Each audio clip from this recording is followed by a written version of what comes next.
Bonjour, aujourd'hui je vais vous parler d'une joueuse de tennis tchécoslovaque, Anna Malníková. Jeu, 7 match.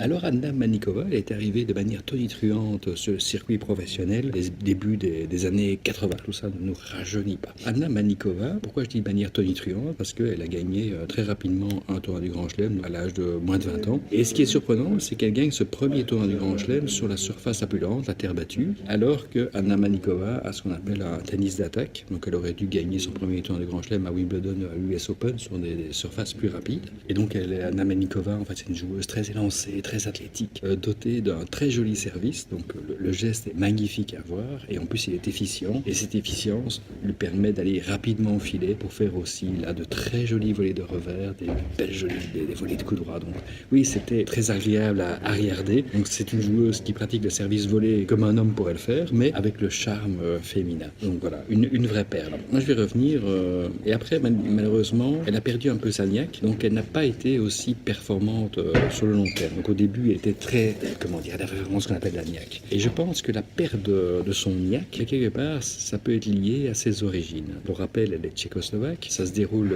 début des années 80, et début des années 80, la Tchécoslovaquie est encore un seul pays, donc pas encore divorcé entre la Tchéquie et la Slovaquie, mais surtout, c'est un pays qui est sous l'emprise soviétique, c'est un des pays de l'Est, hein, et dans ces pays-là, c'est pas si facile que ça de sortir du pays, d'obtenir des passeports, parce que les gens qui obtenaient le passeport et les visas restaient en Occident. Et une des manières de sortir, c'était de devenir une élite sportive. Et naturellement, Anna Malníková, quand elle arrive sur le circuit, elle a le couteau entre les dents. Donc elle veut faire la différence, elle veut prouver qu'elle a sa place parmi l'élite. Et il est clair qu'elle a une motivation extrême. Et sa motivation étant de continuer à obtenir de manière régulière les passeports et les visas et d'être nickel par rapport aux desiderata des autorités. Et après, on va voir qu'elle va perdre quelque part cette niaque, mais elle a perdu finalement sa motivation. Parce que sa motivation première était d'avoir le droit de sortir de son pays. Alors, est-ce qu'il y a un lien par rapport au business? Je dirais que oui,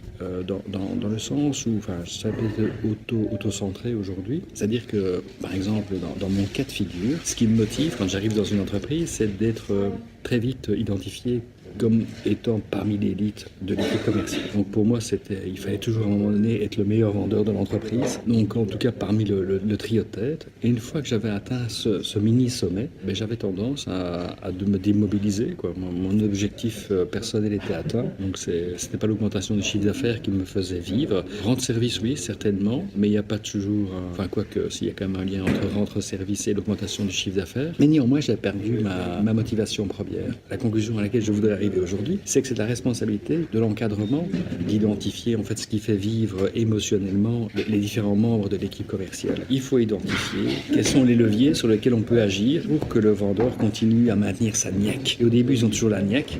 On ne sait pas exactement pourquoi ils ont cette niaque, mais normalement, vous les côtoyez quand même régulièrement et vous pouvez identifier ce qui provoque cette niaque. Et donc cette niaque, il ne faut jamais la perdre. C'est votre responsabilité, comme ça aurait été de la responsabilité d'Anna Malníková, la responsabilité des entraîneurs de trouver ce qui faisait vivre émotionnellement Anna Malníková pour rester perpétuellement au sommet. Je vous souhaite une très bonne journée, faite de niaque, de détection de la source du niaque de vos équipes commerciales. À très bientôt. You can't be serious, man. You cannot be serious!